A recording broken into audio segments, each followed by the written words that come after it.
Great Grand Rising, come on in, beloved. We are here. Listen, I want to ask you a question as always. Is it easy for you to name the teachers that influenced your life, the books you've read, the traditions you've studied? But when it comes to naming what has emerged from you, you have a hard time owning that. You hesitate. You may say, "Oh, this is just something that I notice. It's something that I always say. Somebody else has already said that." Whatever the case may be. But today, we are opening up week 4 in Dimension 4 on the Spiritual Success Identity Pathway of Adaptation. And today, I want us to take a deep dive into you beginning to own your wisdom and release borrowed identity. So we want to own your wisdom, your spiritual authority, your insight, your knowing, your experiences, and we want to start releasing borrowed identities, all right? So when we look at this, we open up Dimension 4 with week number 1, this Dimension 4 of adaptation on the Spiritual Success Identity Pathway. Week 1, we talked about ownership, right? Acknowledge who my evolution, my awakening, my growth, my development. This is all about acknowledging who your evolution has created. Week number 2, we talked about integration. And we started looking at all the places that you have been in your life. When I say all the places, meaning everything that you have studied, everything that you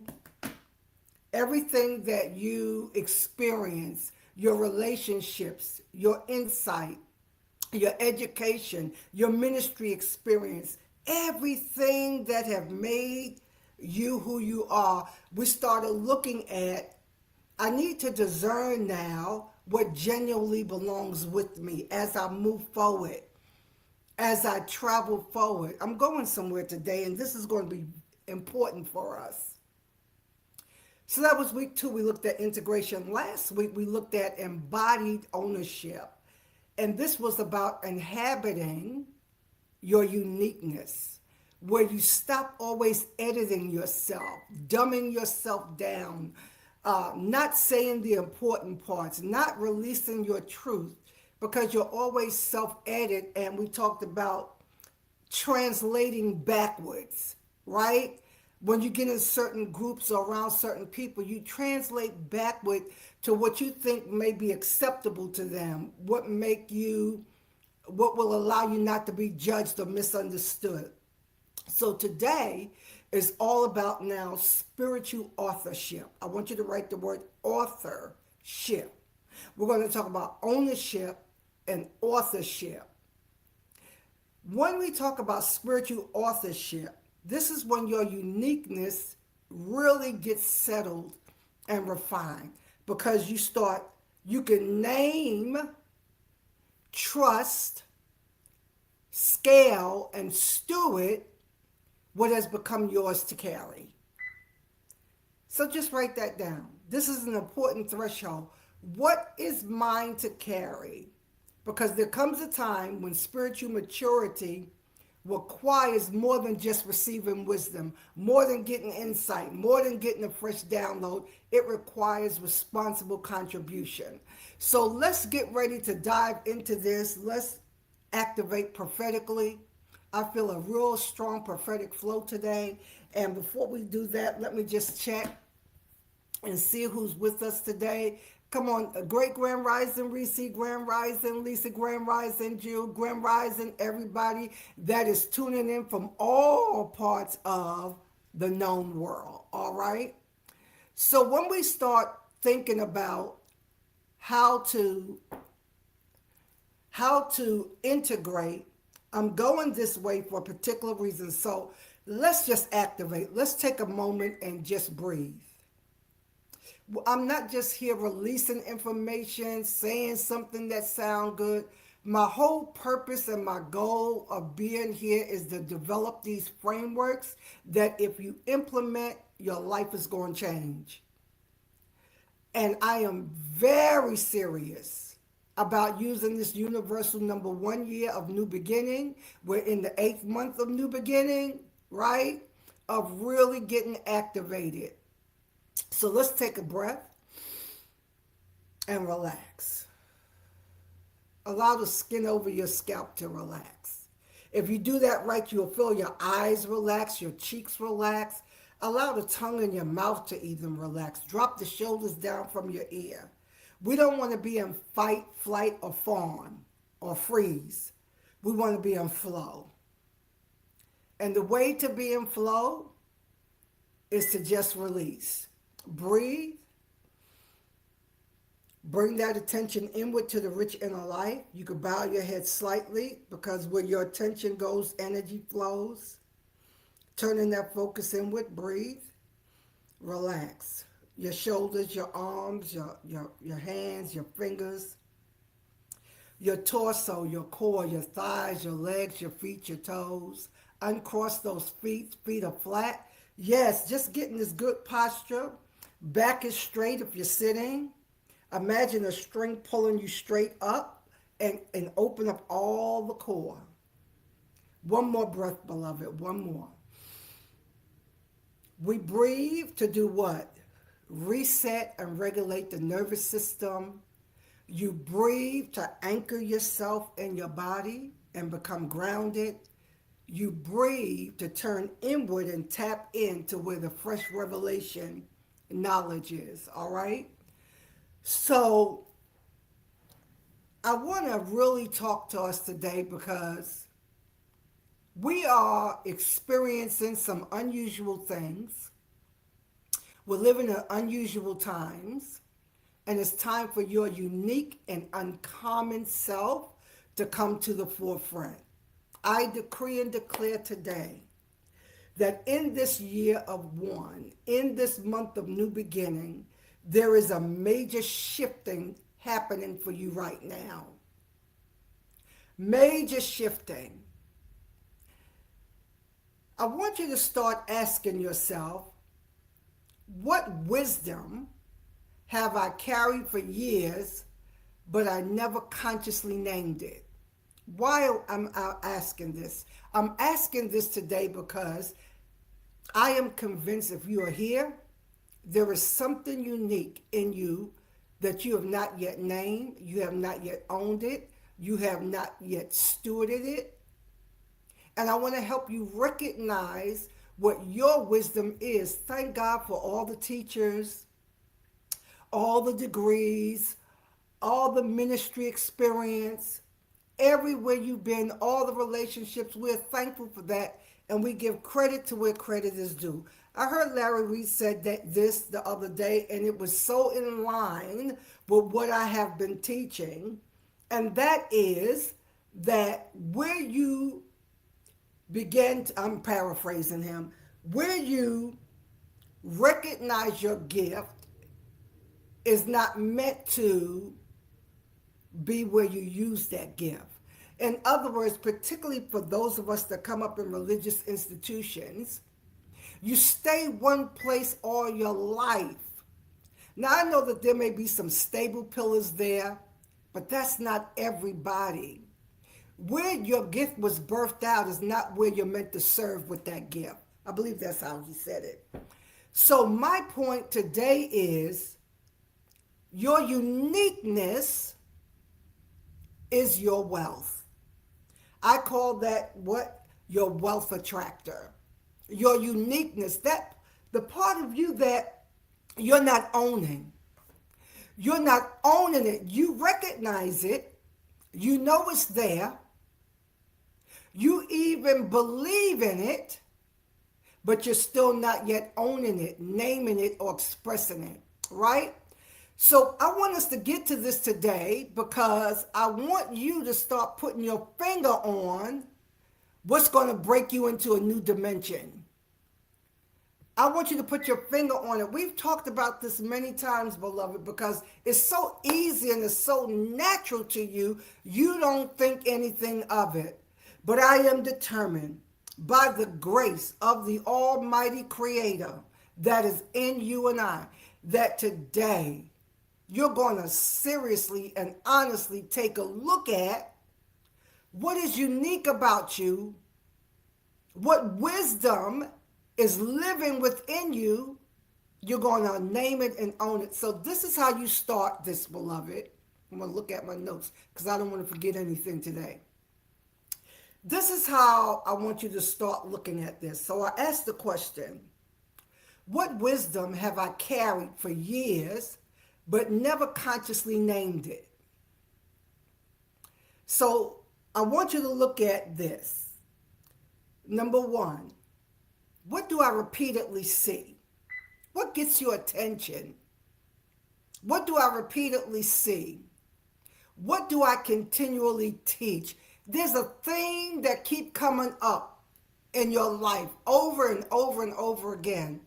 I became aware of this in the early 90s. I'm dating myself.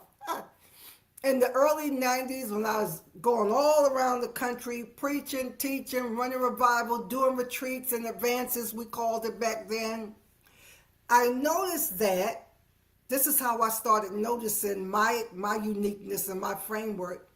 I noticed that I always talked about in my messages, somehow I always went back to Genesis 1. And God said, let us create man in our own image after our own likeness. It just kept coming up. Trust me when I tell you, there is something in you. You came here with it, and you already know. It already knows what you're here to do, but we're not listening. We're not paying attention, or we see it, but we're not taking it seriously. I want you to come in and connect with me. I'm going to pause right here again. I tell you, I just feel real prophetic today. I want you to pause right here with me today. I want us to touch and agree that you are going to own your uniqueness. You're going to author that uniqueness. You're going to steward that uniqueness. Scale it. That is your wealth attractor. Remember, for those of you that went through the dynamic wealth attraction, we're circling back around. I think we did that in 2022. We're circling back around to pick up that piece. You see what I'm saying about your uniqueness? What is yours to carry forward? All the places. So for me, it's all the bodies of work that I've allowed myself to create, turning them into frameworks and assets in this season. I decree and declare today that wealth is in the palm of your hand, wealth is in your mouth, wealth is in your movement and your expression. I'm even sensing someone that's going to watch the replay, that body movement is a part of who you are. You dance, you perform. Whatever that somatic expression is in your life, your wealth is there. You, a natural yapper, just a talker. Your wealth is in your mouth. You, the teacher, that you are significant in the way that you break things down and explain. You that have a mind and a heart to help people. You are here for that. You have an ear to hear, and you can hear on a deep level, and people just start talking to you, and they get in your presence, and they just spill their guts out. That's your wealth attractor in operation. So what do I repeatedly see? What do I repeatedly teach? Number 3, what do people seek me out for? What are people always calling you for? Is it to be a listening ear? Is it for wisdom and instruction? Is it for resources? Is it for who do I call? Where do I go? What do I use? Is it for health? What do you do for this? I'm feeling this pain. I'm going through this. Notice what people seek you out for. Everybody that I've noticed that come in my community, and it lets me know that all of this is a part of my makeup. They are natural teachers. They are natural motivators. They are healthy and health conscious. They believe in natural remedies. They know how to honor their body, listen to their body. These are the kind of people that I attract in my event. They're mystic. They're mystics. They're sages. They're prophetic. All of that is a part of my makeup, so all of that comes into my community. What do people seek you out for? That's number 3. Please write this down. What phrases or distinctions have naturally developed in my language? Now, I'm big on this. I'm big on authentic, original language. Spiritual success was a part of original language for me. We're not saying that these words never existed, but the way it came through you, right? I remember when there was an era in my life when we were in prophetic deliverance. I had never heard of prophetic deliverance, right? And so when I heard it, and Spirit was saying, New Life Prophetic Deliverance Ministries, I wanted to say prophetic and deliverance because some kind of way that sounded familiar. I knew it was 2 separate words. And I said, okay, prophetic and deliverance. And I heard Spirit say, I didn't say prophetic. I said prophetic deliverance. And we ran with that for, it seemed like I work in these like 7 to 10 year cycles, right? And we ran with that for about 10 years.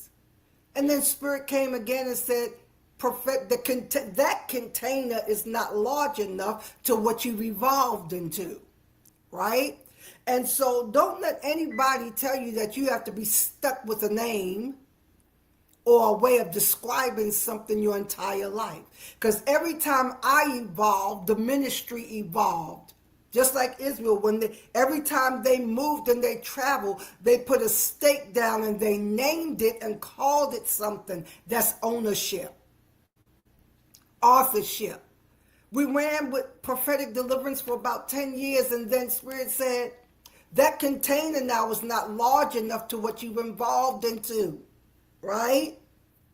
So now I'm sensing that when I started evolving, I'm moving out of this mainframe, traditional, doctrinal way of explaining things, and I'm expanding to a broader audience of spiritual insight and awakening. And so we shifted then from prophetic deliverance into New Life Empowerment Center, right? Do you see where I'm going with this? And not being afraid to own and name. Because once you can name something, you can breathe life into it. You can own it. And I ran with that for about 10 years. And then it was time to close it down. Now watch this. Spiritual success was always working in there. When I go back and look at older teachings, from the early, spiritual success was already a language that was in there. Then when I retired, I embodied spiritual success, right? LLC. So I'm saying all that to say, all of this is a part of me. Now, when we start integrating, you start looking at what do I carry, what do I keep, what do I let go, right? When I came into prophetic deliverance, I was known as the deliverance doctor. I had a strong reputation in the Christian apostolic community as a deliverance minister, right? All we did was evolve it. I'm staying true to who I am, but it evolves, it grows, right? So, what phrases or distinctions have naturally developed in your language? I have a whole glossary of terms in the Spiritual Success Library. These terms and phrases that are unique to our experience and what we understand. Y'all talk back to me. Let me take a minute. Take a breath. Y'all talk back to me. Tell me if any of this is resonating for you. Do you know it's time for you now to embrace your wisdom, your insight? And I want to help you do that. I want to help you develop and own and develop what is unique for you, right? What have I dismissed because it came too easily? What are you dismissing in your life because it's so easy for you? You do it without thinking. It's a natural part of who you are. That's your wealth. That's your wealth, beloved. It's a natural part of who you are. So, you ask the question now, where am I still waiting for someone else to authorize or give permission for what my life has already taught me? See, you may feel like I don't have the education, I don't have the degree, I don't have the certification, but your life experience is valid. Can you please write that down? Your life experience is valid. So I want you to affirm this with me today. I honor the wisdom that have come before me. Come on, we know we have to honor every part of us, right? I honor the teachers and the traditions that contributed to my development, right? And I give myself permission today to recognize what has genuinely emerged through me. That's powerful. Give credit to where credit is due. Give honor to where honor is due. But you could be a lifelong student without being stuck as a student. So what am I after today? I'm after spiritual authorship, spiritual ownership. Not ownership of the truth, because nobody owns the truth. Nobody owns God. No one person owns God. No one person owns truth. Contrary to what certain religious groups teach, there's no one religious group that has the only truth. No such thing. But what I'm asking you to own is the way that truth has moved through your life. So I'm speaking to someone today. You are so unique in your gifting. What you do comes so easily and so natural to you that you've discarded it. You don't think it's a gift.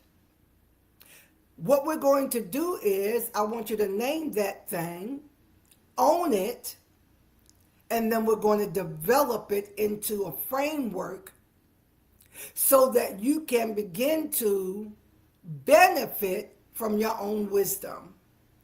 Remember I said that? That is what the Creator did. Give you the gift, create an opportunity for you to use the gift, pay you for the gift, and then you train others how to recognize their gifting as well. So we want to own the truth that have moved through us, because no one person can own the truth. We're not after being egotistical, thinking that we're above everybody, we're better than everyone. That's not what we are. But what you can take responsibility for is, how do I interpret this truth that I know? How do you synthesize what you have learned? Again, pulling all those pieces. So in my case, as I develop this mystery school, I'm going to bring all these training tracks into this huge university, a mystery school, right? And all the stuff that I did as prophetic deliverance will be a training track for people who still want to do that type of ministry, who are prophetic, who want to do deliverance ministry. All of that, I preserved all those teachings, all those books, all those workbooks. And someone still can do that, right? I'm not going to deny that, but there are broader things, and it all comes. Everything that we did in empowerment, right? When I shifted from the deliverance ministry, remember that I've shared that, where Spirit said, I have to adjust your philosophy of what deliverance is. Back then it was all about demons and devils and everything outside influencing you, because that was the environment I grew up in. But as I started awakening and evolving, I started shifting to that, to realize, recognizing all the power was within me. I want you to pay attention to the books that you read. If you go to a bookstore, if you on Kindle or at Amazon and you're looking, what kind of books keeps drawing your attention? I'm talking about when you want to learn about something, when you're interested in something. Even if it's novels, even if it's romantic novels, all of that is telling you who you are and what you're here to do. All right?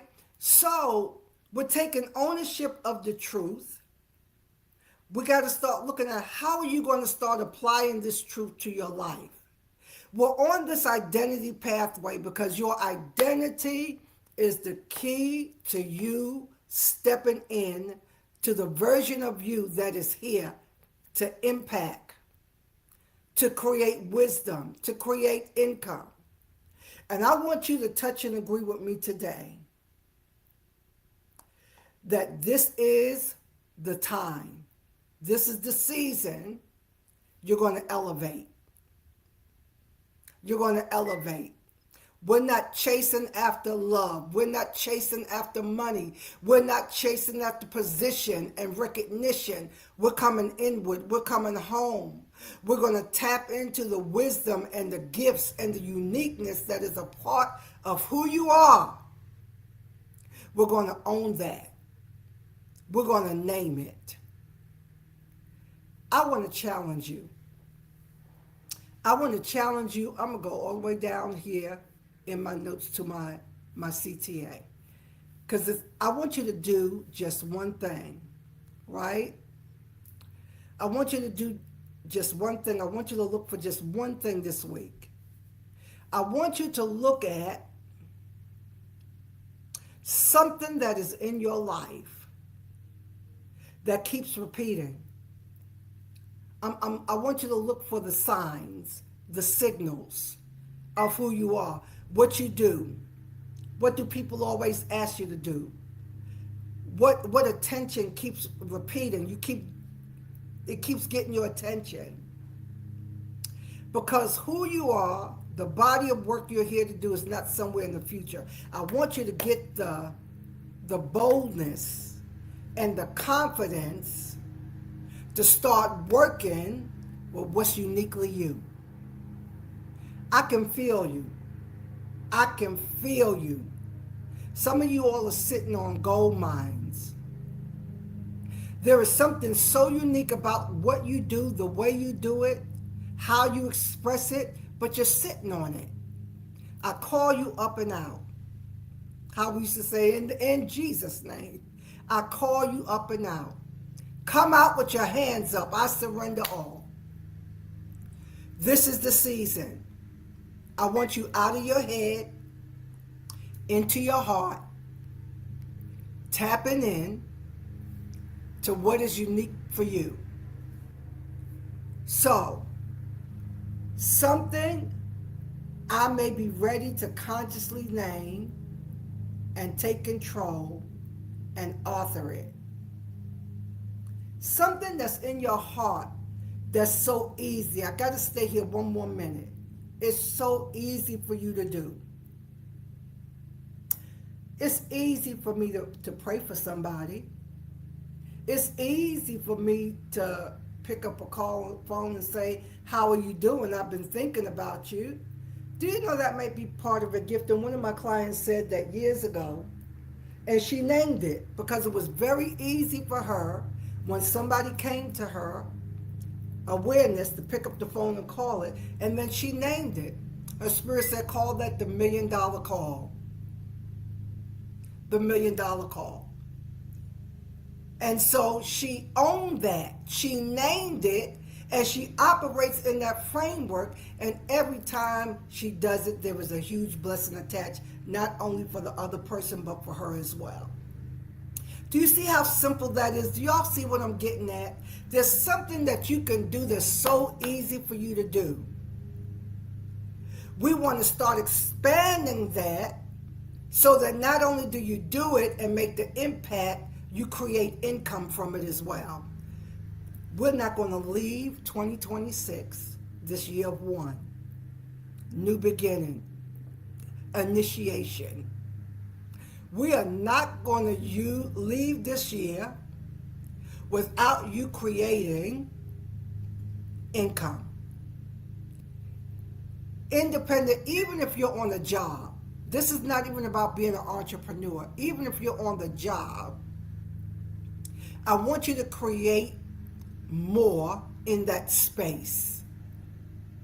Create more. And the income will follow. So it's not always about sitting down saying, well, how can I make money? It's more about how can I express more of who I am. You do that, a promotion can be waiting for you. Y'all don't want to talk to me today. Come on now.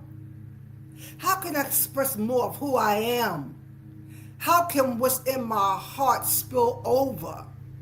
Because that's letting your light shine, that men may see your good works and glorify Creator, right? You can get a promotion. You can get a whole department created and you placed at the head of that department. Anything is possible. I want us to take ownership, authorship of the unique, uncommon giftings that's a part of your life. And we're going to create impact and income. So that things come in, not just money, but people, resources, opportunities start coming in. Can we agree? Y'all talk back to me today. Can we agree that we're going to create impact and income? Put those two words in the chat for me. Income, impact, and income. So that it comes in. And we're not leaving 2026 without testimony that says, I did that. I did that this year. I created that. And it's going to be easy. We're not going to stress over this. We're not going to force it.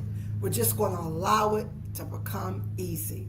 Deep breath in and exhale.